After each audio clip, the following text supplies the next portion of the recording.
Welcome back, turn 51. Okay, so we did one mind hunt and it was successful. We actually killed the king, the giant king. So very good mind hunt for us. And we had our own mind hunt cast against one of our hash mills, but we managed to resist. So Famini's now trying that out. Um, and I actually didn't know that it shows you who's doing it. So that's nice to know. And then let's see. Yes, so multiple magic phase battles here. We have another one from Famini, so we'll watch that first. It's yet another Golem. So this is their fourth, I believe, and kitted similarly to what we've seen. So it has the shocking grasp shield, the frostbrand, right? Ring of Tame Lightning, so it has good shock resist, and great magic resist. And so they target another one of our hash males who's way back there. And yeah, we won one of these battles, but that was without the shocking grasp shield, right? And so we're unlikely to win this one. So, spoiler, but not surprising, right? Uh, we just can't do the damage. I believe the one that we killed with the hash mail also didn't have the chains of reconstruction, right? Um, so kitted out a lot better, and I don't even think we heard it. So we lose that one, and then in Tarim here, this is the Golem on Golem battle. So this is us coming in with our Smasher, right, and great shock resist, and this is that same exact kit, I believe. Oh no, it has the winged shoes as well. So some more gem investment, can fly, right, and speed it up here. Come flying in. I think, yeah, speed 3 is probably better. And yeah, we see a hit there. 23 points of damage, right, with the shatter, and the smash does 19. So one hit does just a ton of damage, looks like. And against us, 33 damage slashing, but poor attack, and with our lightning resist, cold resist, we're pretty tough to crack for the opposing Golem. And this is magic being begone, so the one named Golem. And a couple more hits there, looks like, but also regenning. So it takes a minute, but not that long, really. And we're basically topped off here after that. So that we hit commander there. And yeah, it does enough damage to outpace the reconstruction. So good to know. We destroy a lot more gems and income compared to a hash mill, right? So we're still we killed 3 golems. They've killed 2 hash mills or 3. I lose track now, but either way, we're coming out way on top. And then here's our other magic phase battle. So this was Victoria and a golem, and it's all their giants, right? And so we cast our buffs. We convert one of these lady knights here, and I guess the mount comes with it. Oh, we see a couple gifts from heaven from that one archmage back there. And getting to battle, we do one shockwave. Looks like we stun a couple. And then she stops casting for a while, unfortunately. And despite having what is it called? Combat caster, right?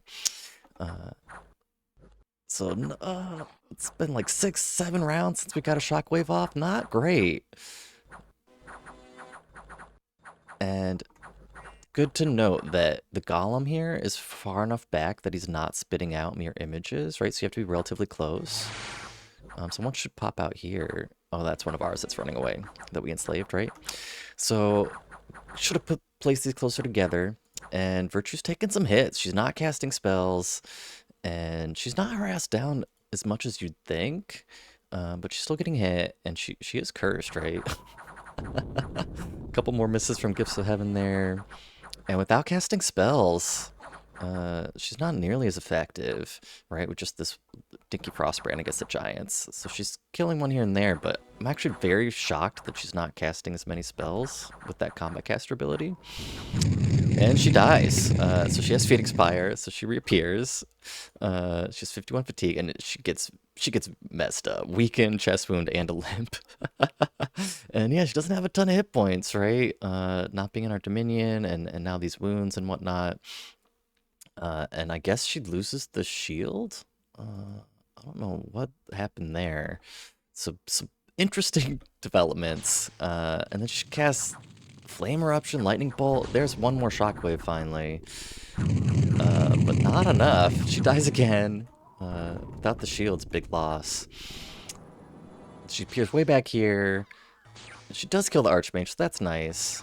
And then they do run away. But the two deaths, check this out. We also get muted, so our magic skills are halved.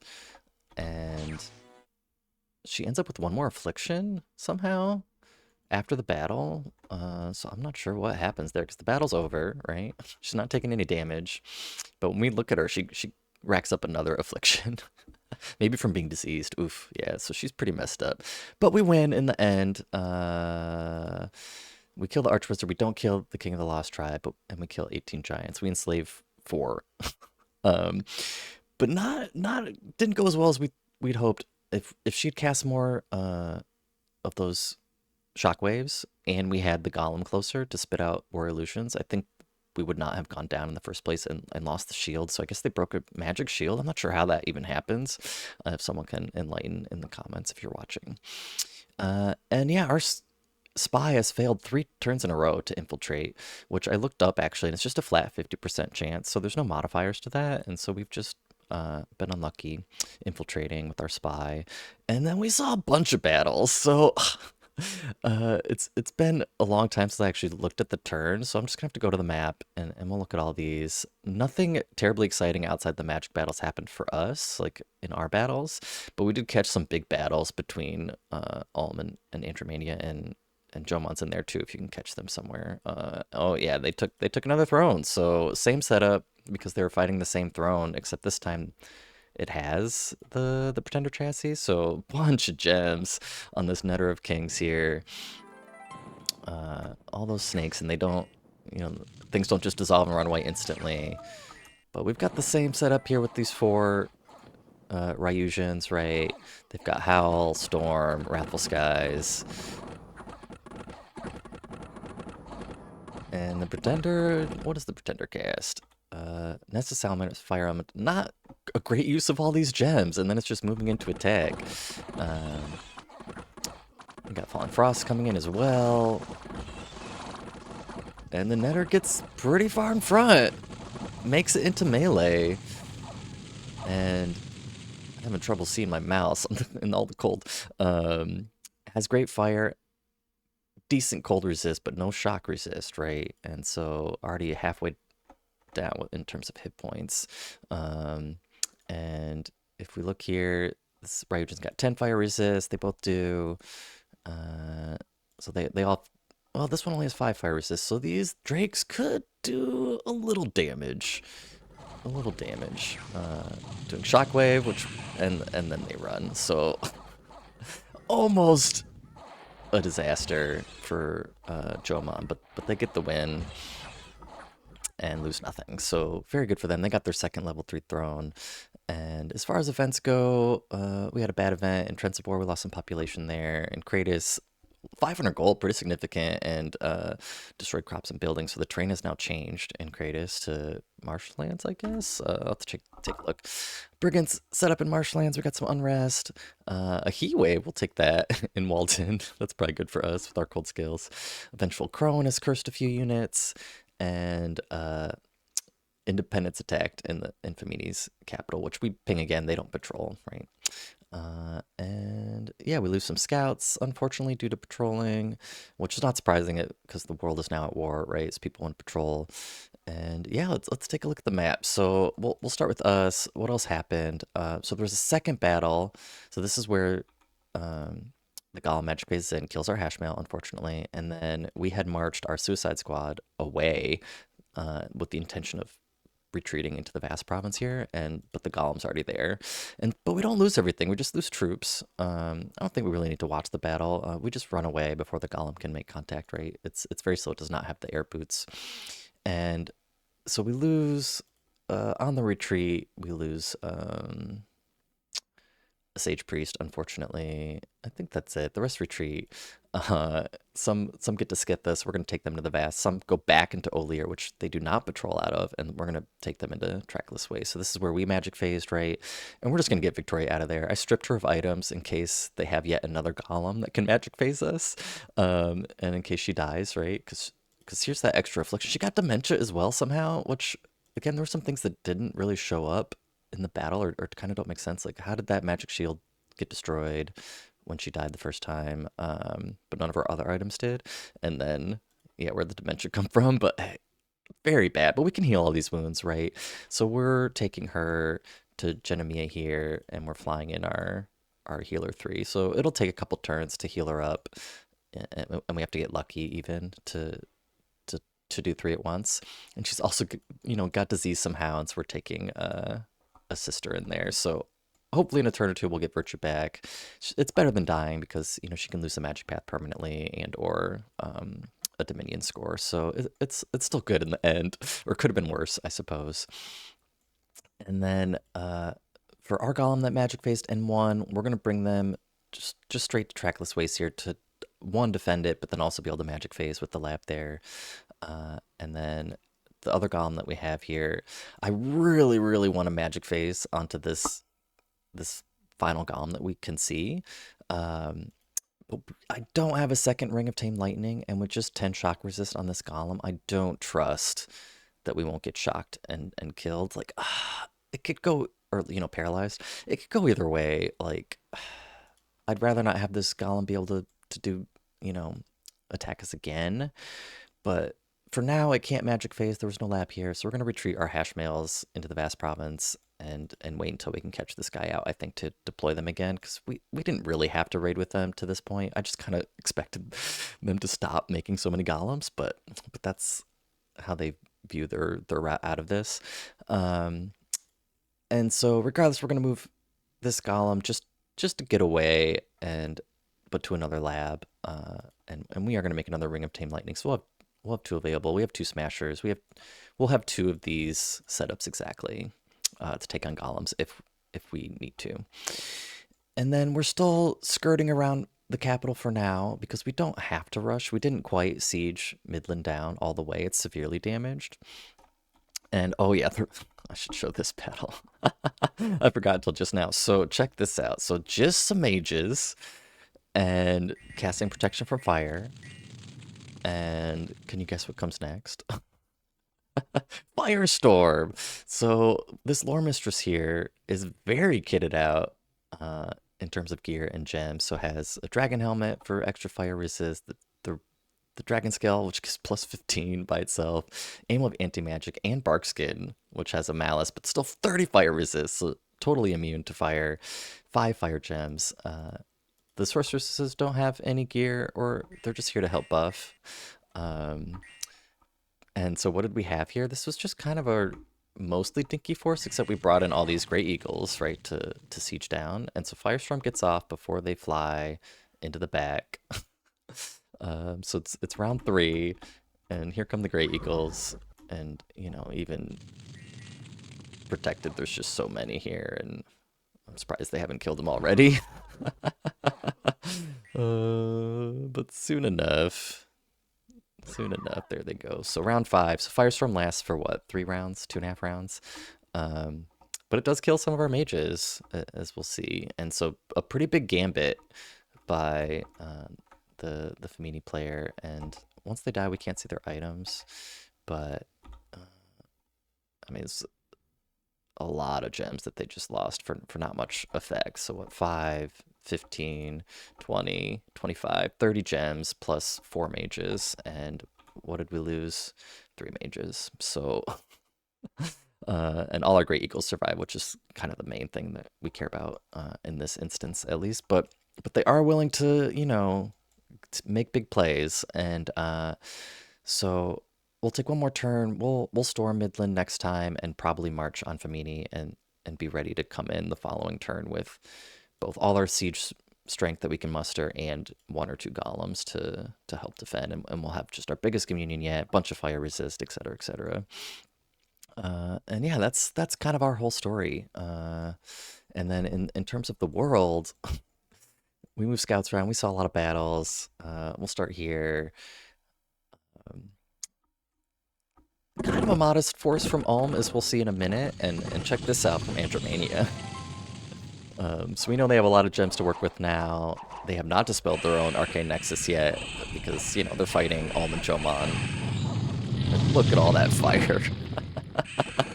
So they've got fire snakes, they've got these Leo Gryphs here, which are undisciplined. They're okay. They're 23 hit points. You get 2 per square. They have 2 attacks, right? They're just kind of HP sacks in a way. They have some mana cores, which they choose not to fly, which is interesting.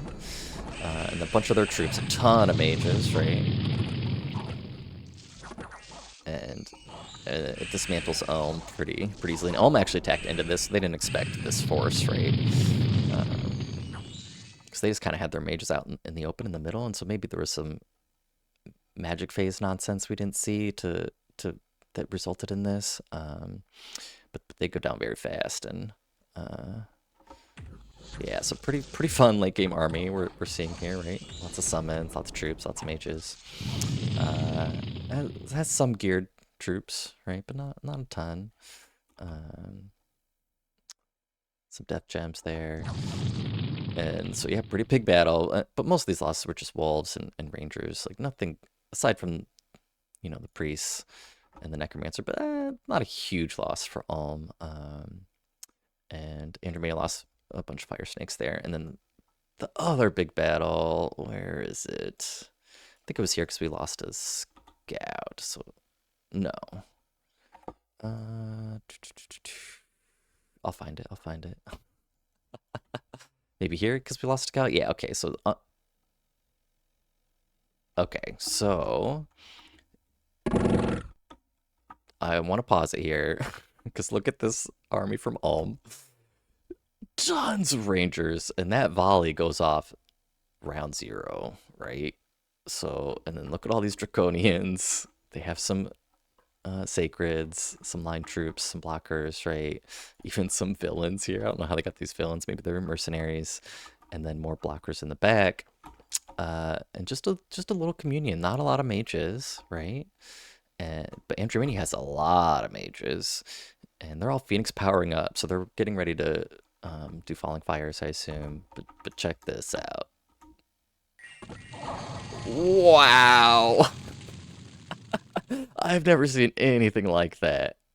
Just hits all the mages and they just die before they can cast a single spell.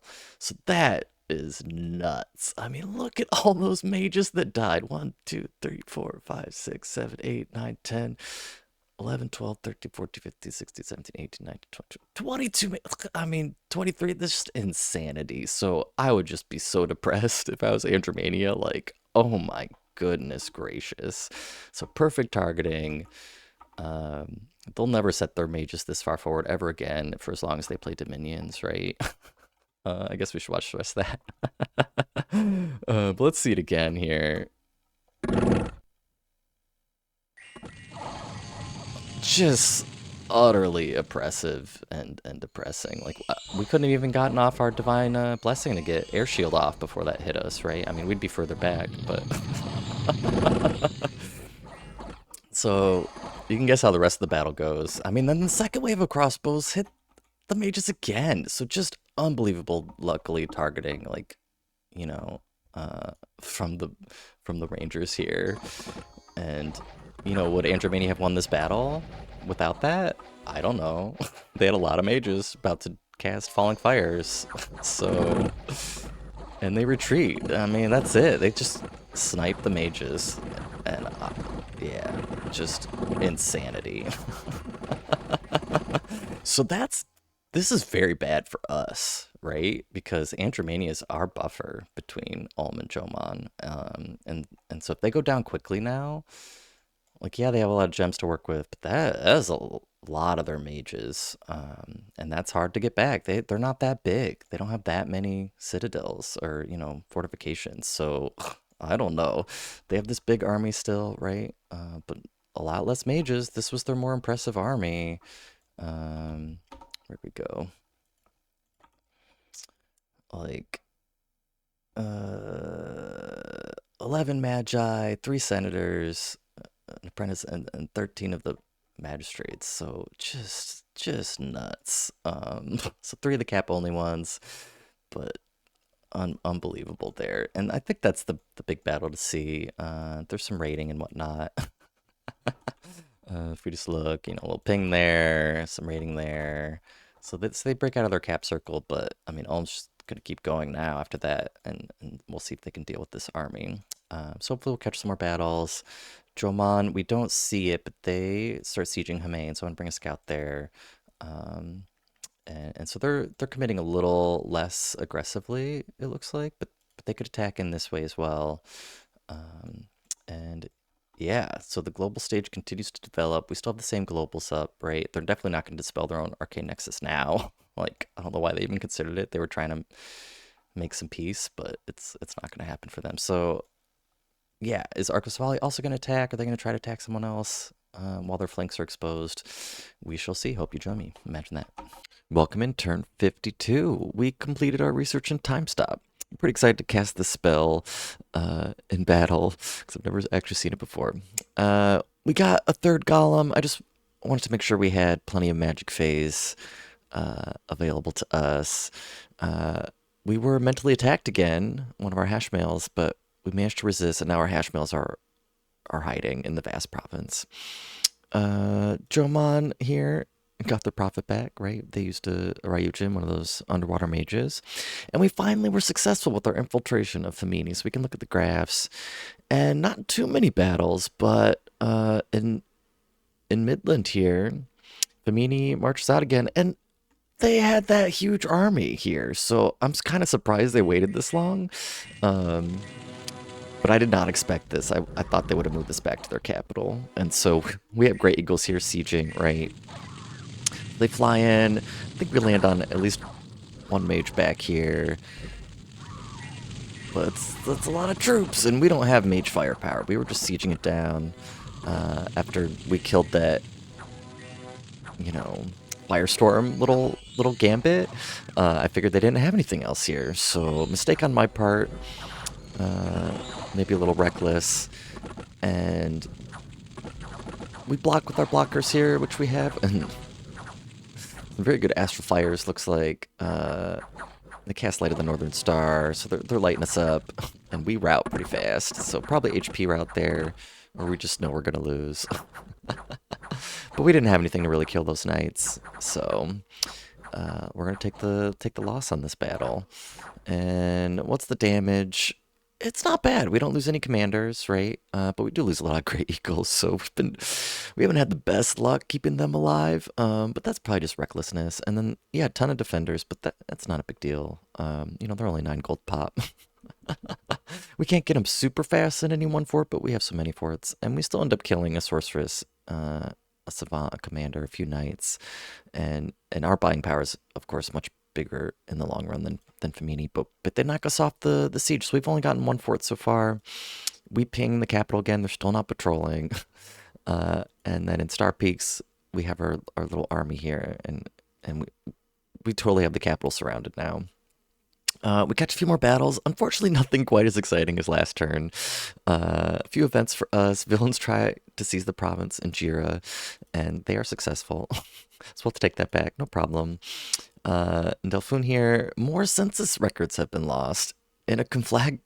What? That's strange. But permanently, we lose some income there. That's too bad. And then another ill omen was spotted in Aprishkia. A worldwide event! A death match! So there's an arena, and it's not limited to magic. So this is very exciting. I don't think we're going to send a champion. I don't feel like the rewards from the arena are that... Like, sometimes you get a pretty good item. Other times you get an item that's kind of whatever. And then you get a little bit of gold and some fire gems. Like, it's not I think for us, worth the risk. We'd have to send a Golem to have any chance of winning, and we'd be committing a ton of gems if we kitted them out. So I don't think it's worth it. I'd rather just keep them for ourselves to use.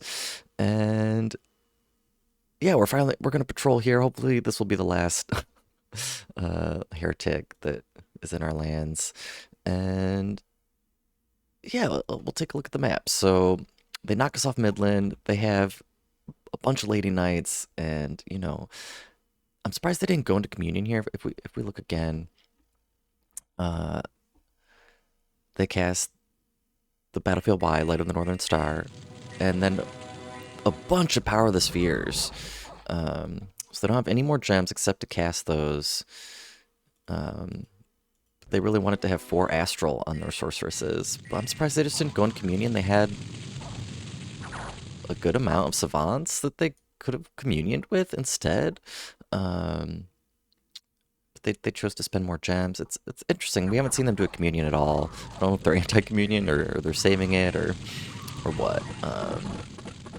But yeah, but pretty interesting there. So it'll be very interesting to see what they do. Do they march on Exabethia again? Do they try to relieve the capital? Because we are going to march on it. Like, there's a lot of arrows here.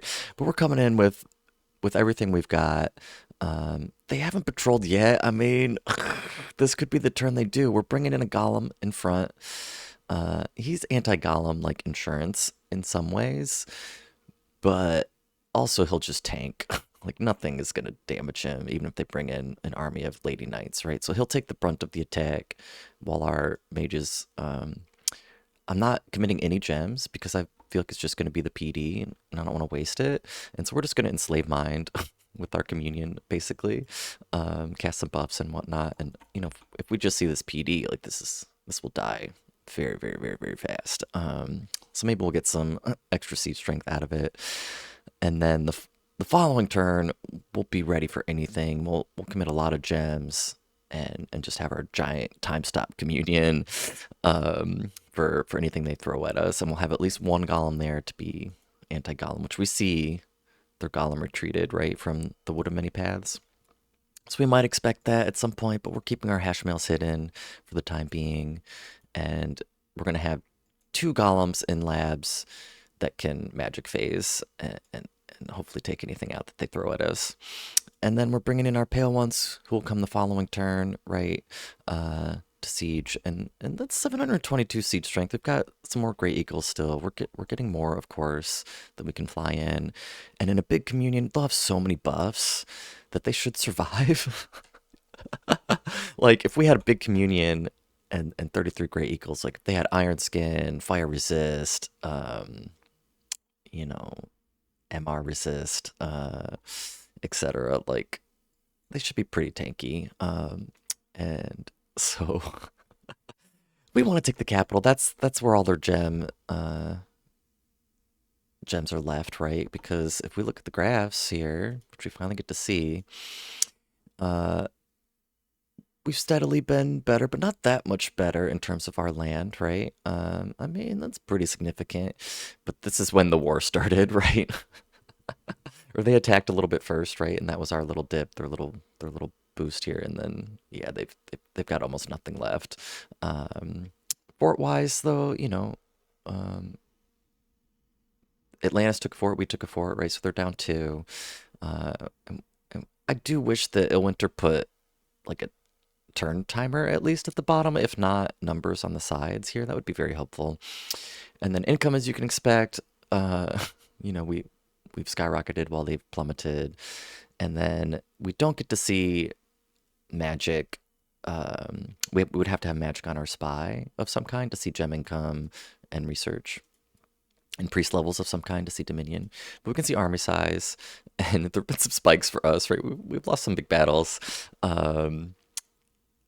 But for me, they've steadily gone down as the war has continued, right? Even with our little loss there, like, that's barely a dip for us. We have pretty big army size, and so yeah, that's pretty nice to see. That's fun, right? Now, next turn, will we still see this, or will the graph disappear? I'm not sure. Like, we'll just not get continued information. I guess I've never used a spy before in this way. So, but I am moving our spy. We're gonna check out Ulm next because they now that they're fighting with Andromania too and likely to win, or at least take more territory. Um, we want to see how just how big they are, what their income is, how we compare, because they're likely the next biggest. Jomon probably has better gem, well, certainly gem efficiency with their globals. Um, but we wouldn't be able to see that regardless. So yeah, what is happening over here? Well, we didn't see much. Andromeda has just this little force, but they walked right into Ulm, who only loses wolves, right? Which they can get for free with one of their units, one of their commanders. Uh, and so we see two big armies for them. So we'll see if they try to relieve this siege next turn or if they're going to wait for their second army here. But I mean, with such big doom stacks, if Andromania has an answer, or like a battlefield wide wipe kind of spell, like they could turn it around. We also see Jomon continuing. They've also attacked on this flank, but with no mages. So if Andromania counterattacks, unless Jomon's baiting them in some way, right? And because we see up here, they're also just unless we can't see the mages, but it looks like just samurai archers on this fort here. But obviously, Andromania wants to try to defend against Ulm first. We don't think Arcus Folly's gotten involved in any way, not that we can see, but we don't have scouts in this area, right? But we're moving most of them in this area because we want to see those battles, right? Because it could be pretty exciting. And otherwise, like we're gonna bring in reinforcements. It's gonna take a minute to get here, but if Femini does go on the offensive, I doubt it. I feel like they'll try to relieve this siege, or even just raid to get back some land. But regardless, we're gonna bring all of the mages we have in both Wickforce and Knobville, which includes two Prester Kings, and they're both loaded up similarly with some Vine Ogres and a bunch of Baculites. So we're gonna have a big communion that will be a little less vulnerable to Murdering Winter, right? If Jomon sees it, they might not waste 40 gems if they see a bunch of Vine Ogres, right? And maybe not as big of numbers. But we'll have that if we need it to go up against Femini one way or another, because we're not bringing in reinforcements from this flank. So the mages we have, or if we lose them somehow, like we want to have something on the way, right? But we're gonna have, I think, upwards of 20 mages coming in, and not a ton of troops. We have a lot of bodyguards, right? But we do have the Golem and enough blockers, and we're just gonna buff them to hell. So hopefully we can win a decisive battle, take the capital, and turn off their globals, because that'll be the real turning point, right? Like, we hope to get this fort, but it's fine. We'll make them come to us at this point. And yeah, that's the turn. Hope you join me next time. Imagine that.